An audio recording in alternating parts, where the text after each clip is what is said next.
I'm happy to be here with y'all because this is history right here. We're starting off. Original reactions. What are our original first reactions to the Luka for AD trade? We don't care about nobody else in those two. Luka Dončić has been traded to the Los Angeles Lakers. Los Angeles Lakers. Are we understanding this? Luka Dončić, he just went to the NBA Finals last year. 73 points last year, the highest points in a game since Kobe Bryant's 81. 5-time All-Star. 5-time All-NBA. First team. First team. He's a 30-point scorer per game in the playoffs. And he got traded for Anthony Davis, Max Christie, and a first-round pick. Jesus Christ. I mean, I think for starters, this is the biggest trade in NBA history. The biggest. I don't think it's been a bigger trade.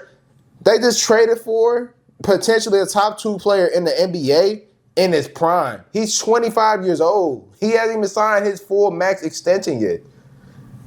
I just so happened to be scrolling on my phone. I was out in public and I literally saw it and I didn't believe it. And I was literally walking around as strangers showing my phone to people and they were just as shocked as I was and didn't believe it just like them. I think it's crazy. Like, where were y'all when it happened? Bro, I was at home. I got the notification. I didn't even get it from ESPN. I got it from Underdog.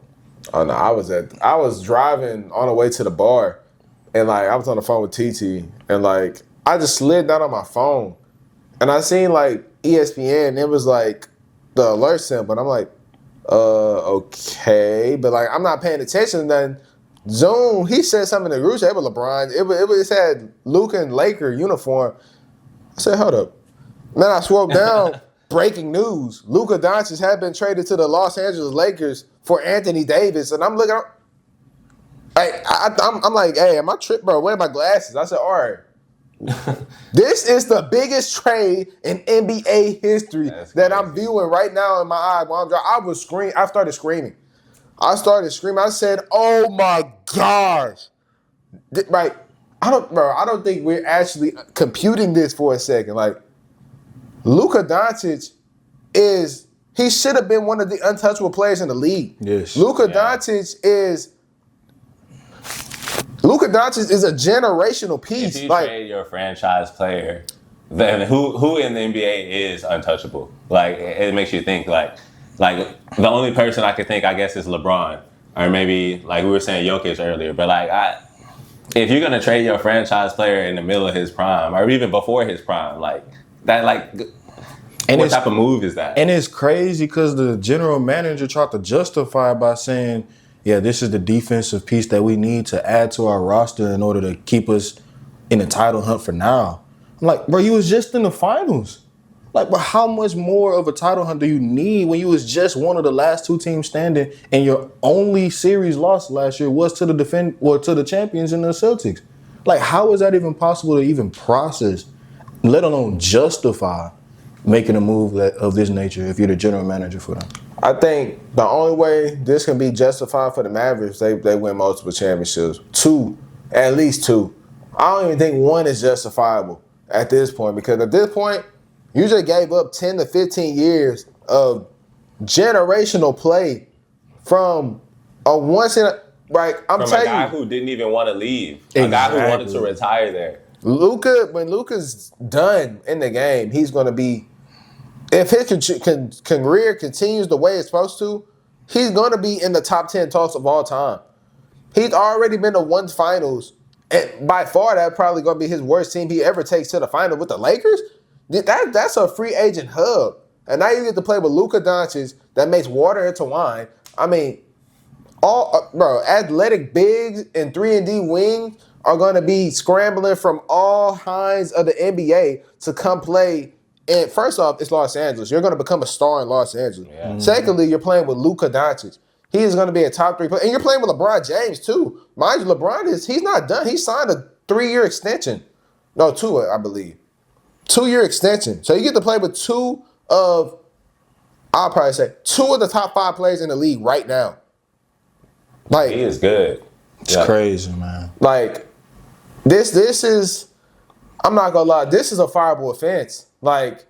Nico Harrison, it has to be real consequence. If y'all don't win this year And by the way, Dallas, y'all are a really good constructed team with this move. Y'all finally got big man help. I mean, outside that, no move. I mean, losing Luka Dončić was not the way to go, obviously. Hell and no. I'm not trying to validate that move in any way, shape, or form. But at the same time, it's not like, I mean, they did get extremely worse, offensively at least.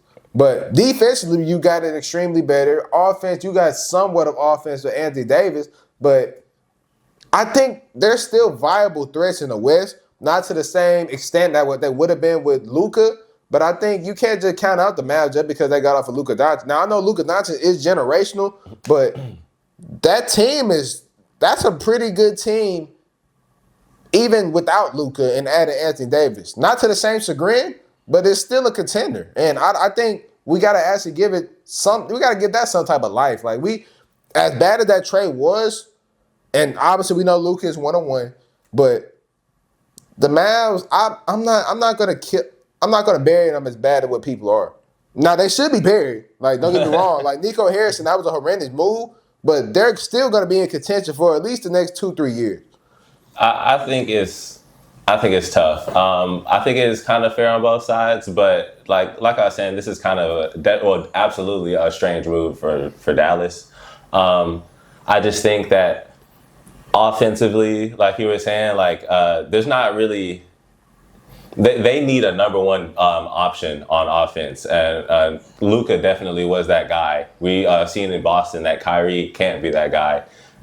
They do have the defensive weapons that they wanted to acquire, but offensively, you're going to have to score some points in this NBA. So having a number one option, no matter who they may be, I mean, the trade deadline isn't over yet, so we still have time for them to get some more offensive power. But I mean, like with the Lakers at least, they'll for sure be fine. They may not have been a number one option to make the playoffs so far, but I think with Luka, they definitely pushed them over the hill. And like you were saying, he definitely has a bunch of weapons now that will help him. So Luka, he'll be fine wherever he goes. But it's just a really questionable move for Dallas, I'd say. Questionable to me, at least, is an understatement, because I'm looking at this team, the way it's constructed. Their current big man, from what I can recall, that made the finals last year, was banking off of Derek Lively and Daniel Gafford, who are exceptional in their roles. Now, I'm not saying that they're on the same level as AD. AD is a top 75 player of all time. Like, he is generational in his own right, and I want to give him his flowers. But at the same time, it's like, what does that do with the current young pieces that you already have on your core?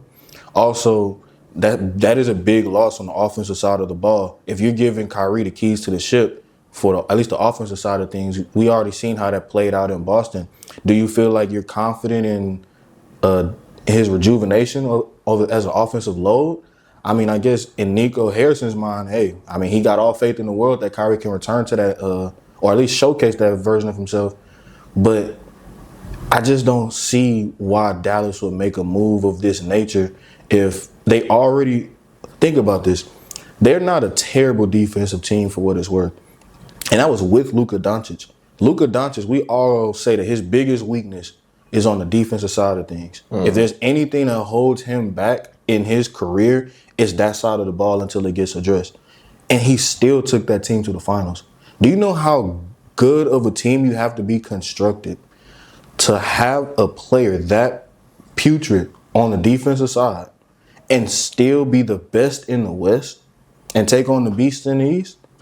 Like, the fact that they let that go to double down on the defensive side of the ball, I'm not saying it's a bad decision in terms of, hey, we want to improve our defensive side of things, but on the offensive side, it's such a heavy burden that Kyrie's going to have to carry, and it's tough. And I mean, it's crazy. I don't think anybody said it yet, realizes yet. This is the first time in LeBron James' career that he's not the best player on his team. Luka Dončić, at this moment, is a better basketball player than LeBron James. I think it's even deeper than that. I think this might be the first time ever in LeBron James' career that he's not going to be a primary ball handler. And it's crazy, but nah. I'm sorry. You don't think that? You don't think so? Nah, he's been on teams where he wasn't the primary ball handler. He had to grow into that. Like that's why they still had their guards. I understand that from the standpoint of that, but I'm talking about like the primary ball handler in terms of like facilitator, making the offense go, the engine to It the won't be offense. entirely up to him. Yeah, And that's he what don't- I mean. But for majority of his career, it has been up to LeBron James. But he don't want it though. Oh, no, he don't want He's that. publicly said like, I want a lighter load on myself. I don't want to have to dictate the flow of the game, and then on top of that, I gotta go give you 30. Like, sure, at this point, I'll need somebody to carry that burden for me. So now, and I think we're not even looking at it from this aspect as well. These are two of LeBron's greatest teammates joining up to the Dallas Mavericks. Yeah. Because Hey. by my personal opinion, I believe that Kyrie Irving and AD was better number 2 options with LeBron than those two. Can I highlight that the Dallas Mavericks do not have a solid number 1 option? Because we've all, like, at these past 2 days, nobody's has even spoken about Klay Thompson. Like, Klay, like they need some help on offense. Like, they have Anthony Davis, Kyrie Irving, and Klay Thompson, and we're still begging for help. They are still begging for help. I seen something online. They said that Jerry Jones isn't the biggest dumbass in Dallas. in Dallas when it comes to sports. Then Nico Harrison went up. Though. The fact that you're getting compared to Jerry Jones and Jerry Jones won when he just hired, in another news, for Brian Schottenheimer as a head coach. That's insane. You upended that? That's insane, bro. And it's only gonna get worse in this offseason. But I mean, I think with Dallas, it's like you've regressed. You regressed. I'm not gonna say mightily, but you regressed a lot. And I don't believe any of those guys, like Jesse alluded to, they're not one option. They both were really good twos. And if Los Angeles complete 100% the winner, they are the winner in this trade. Absolutely. Also, you got off of Anthony Davis, who you brought into LA thinking he was going to be your number 1 option. It was just unfortunate that he never developed into being that number 1 option that he was in New Orleans. So with them being able to get off of him and to get Luka Dončić as a replacement to carry that franchise for the next 10 to 15 years that's highway robbery at its finest. Rob Pelinka probably just secure job security for the rest of his life. He would never be touched in the Laker organization. He just got Luka Dončić for who? A player that's 2 tiers below him, Max Christie, and a 2029 first-round pick. I want to highlight something because nobody that is really have mentioned this yet out of all of us. For the Lakers, I think it's big on the standpoint of like they got Luka Dončić, who in their minds is going to be the player that Anthony Davis never was, which is a rightful successor to LeBron James whenever he departs. Like they got their star of the future. But on the second note, you mentioned Rob Pelinka, job security. You know why else he got job security? Not just off of securing Luka, but think about this. If I'm the owner of the Dallas Mavericks and I put Luka Dončić on the market, do you know how much trade value I could get with just that name alone? Paul George got traded to the Clippers from the Thunder. And the Thunder have just now used their first pick for that man. Like the first pick that they actually drafted from that Clippers team. James Harden got a boatload when we traded him to the Nets.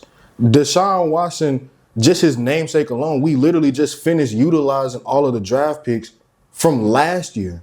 Like literally just now. Luka Dončić is a top 3 player.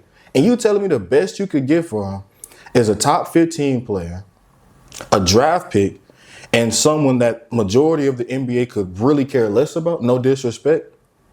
What are we doing as an organization? You only made an offer to the Lakers that you felt was uncomparable to anybody else in the league. You telling me nobody else in the league could offer a haul bigger than what you got from LA? And you know what's the crazy thing about that one? It's one more team that had knowledge of Luka Dončić's availability and that was willing to discuss business. Mm-hmm. And that team has not yet to be released. But I guarantee you, the moment that team get released, it's going to be chaos in this league. But that GM said no. Yeah, that's crazy. Pause. Are you subscribed to Check the Stat Podcast, man? While we on this pause, you make sure you go on that YouTube link and you subscribe to Check the Stat Podcast, or you gonna make my boy Mari sad, man. I'm gonna do something crazy. That's the difference. But did they say no, or were they just not extremely committed into like pulling that trigger as of yet? And was the trade for both sides? Did it make sense? Because I'm like, imagine that was Milwaukee, and that was Giannis they were putting out there on the table, or imagine that it was like OKC, or like you don't know who it is because it's an anonymous. For Ja. Man, hell no. Nah, let me see it. Imagine if it was. But think about who's untouchable. But imagine if it was. I mean, shit. You talking about untouchables? Imagine if it was Denver and they just gave up a whole bunch of players such as like Jamal Murray, Christian Braun. Hell no. You know, Luka. There would be Luka for Jokic every day of the week and twice on Sunday. No, but you know Denver is gonna try their best to keep him. Yeah, but I'm saying I wouldn't say Jokic. Denver. I kind of like that. I'm sorry. Luka for who? Looking for Jokic. Fucking no. Hell Yeah. nah. What does that do for Dallas? Luka and who? Murray? And Denver? Oh, you Now- said Luka for Now for Jokic? Dallas. You're right. Now Dallas, that would be nice. Like Kyrie, Jokic. I like Jokic in Dallas. Okay. He don't like Luka. And I don't like Luka in Denver. Okay. This is insane. Like, I don't think this is the biggest. I want to make sure everybody here. This is the biggest trade in NBA history. Like, I don't care about Kareem. I wasn't alive for it. I'm sorry. I can't justify what happened. I know he won 5 championships. I'm sorry for the disrespect. LeBron to Miami. That's not a trade. signing. That's a free That was agency signing. move. And then KD to the dang. Warriors. That's that a free was, agency Warriors. move. Yeah, That's KD not a trade. Like that's Dang, what's so yeah. crazy about this. Like I thought that KD's move was so significant because KD just willingly shifted the balance of power from just as evenly spread out as possible to, hey, now it's clearly in Golden State's favor. These two teams willingly said, hey, let's trade one of the top 3 best players and move him from one place to another. And there hasn't been no rhyme or reason as far as like anything that I could consider reasonable for why Dallas did it outside of, hey, maybe we want to get out of look, because I seen something about Nico Harris. He said that they don't see Luka Dončić as in the future of Dallas. Bro, that is crazy. He just took you to the finals. The entire team is constructed around Luka. How could you say something like that when you just went to the NBA finals and you got a player that is a unicorn in his own right because of how offensively gifted and versatile he is? He's your best playmaker. He damn near is your best rebounder, and he's by far your best scorer. and it's not even close. So why are we sitting up here debating getting rid of someone that provides that much value? If he wants to stay in Dallas, he poses no reasonable threat to wanting to leave Dallas. And the only concern in regards to his health, we're talking about, oh, he's gaining weight. We seen James Harden drop a 40-point triple-double when he was in trade talks with Houston. All right, let's not do that. I mean, I'm just saying. No, like, but I'm saying, like, but you seen how that happened, and then you seen what happened afterwards. but James Harden wanted to leave Houston. No, but I'm saying he still gained that weight, like it or, I mean, if he wanted it or he didn't want it, it was still there. Okay, that's fair. So, but like, for him being a professional, you have professional obligations to take care of your business, which is obviously business number one is your body. I And- get that, but is it unprofessional or is it still professional or unprofessional when just a season ago you was playing for the Larry O'Brien? Like, I get it. That's not a bad look. I mean, that's not a good look. But at the same time, like, it's about as professional as you get when you're the main reason that your team is even in this position in the first place. Like, that team was a 5 seed. They didn't play any series in which they were the favorites, let alone the home team. Like, that's insane. They went through the Clippers, the Thunder, the T-Wolves, and they was in a final series against a team like the Celtics.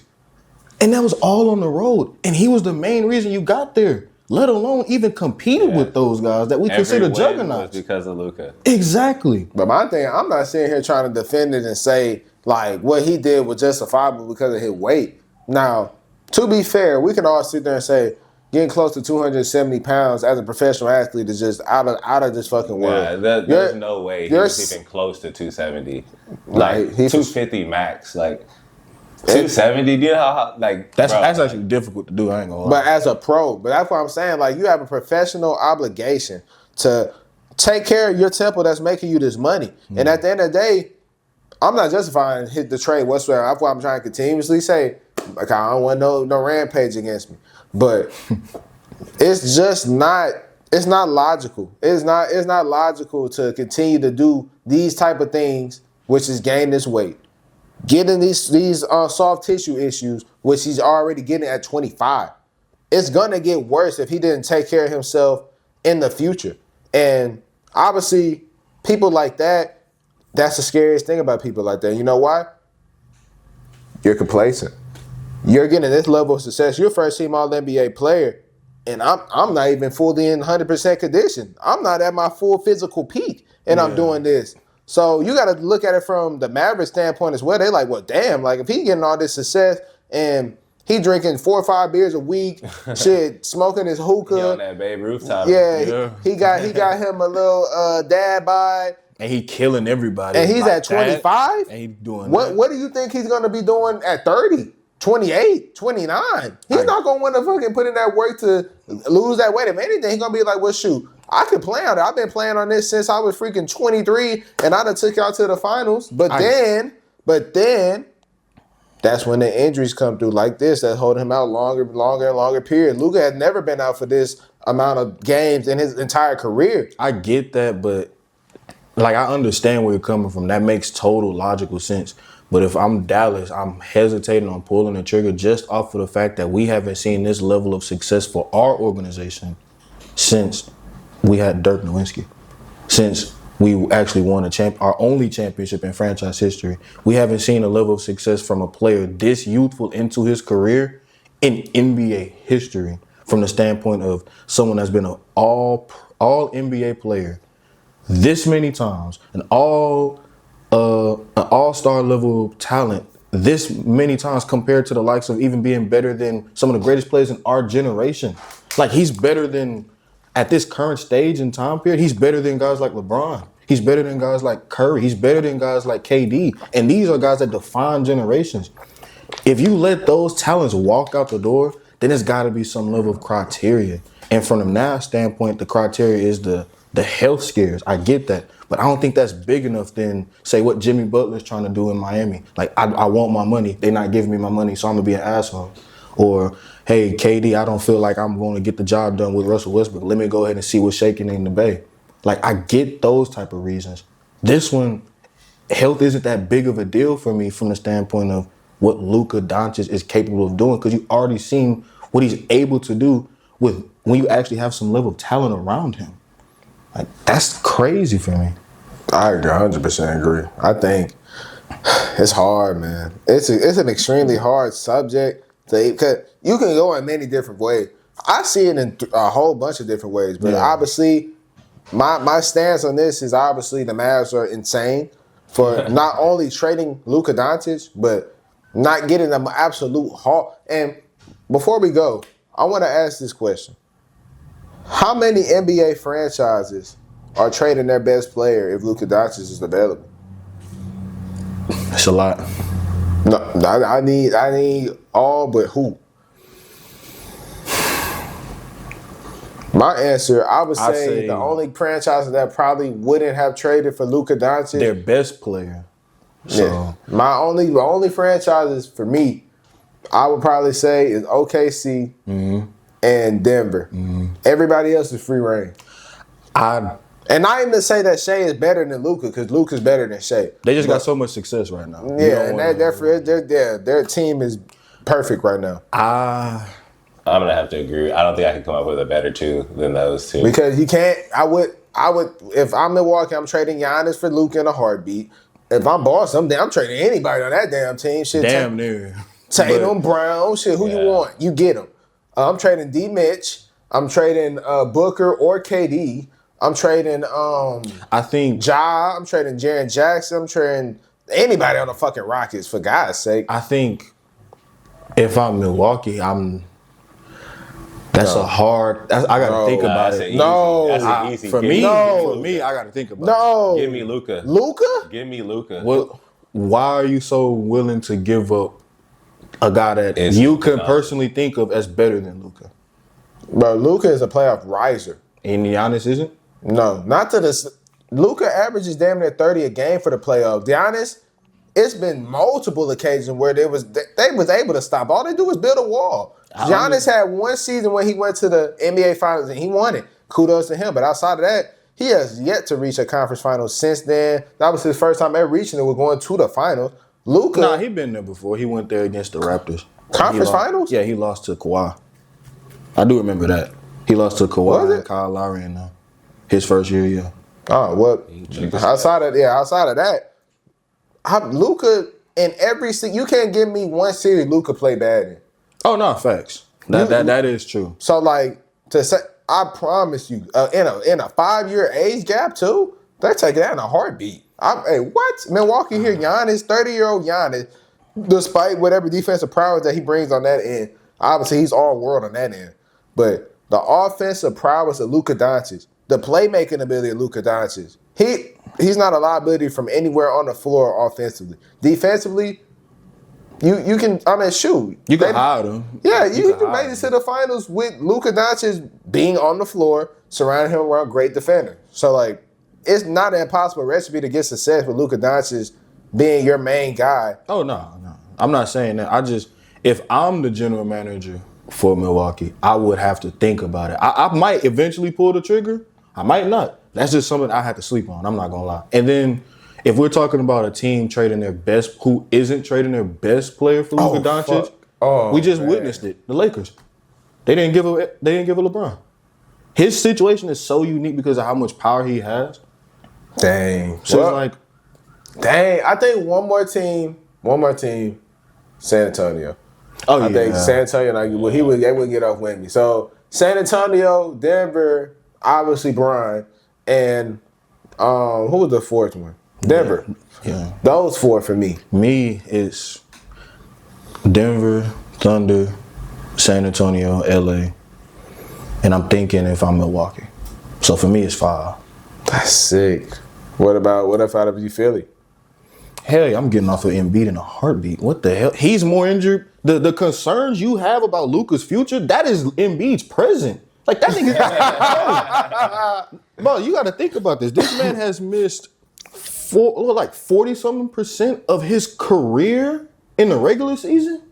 But how long has he been in the league? Almost 10 years? Nah, he probably been in here for about 10. I think he turned 30 this year, 29 to 30. And it's crazy because he's an MVP winner, but like, not only is he not on the floor, but when he is on the floor for the postseason, the best you could get is round 2 and you chunk up the deuce. Well, we know we got a whole bunch of news in this free agency coming up. We'll have a whole bunch to talk about. Oh, yeah.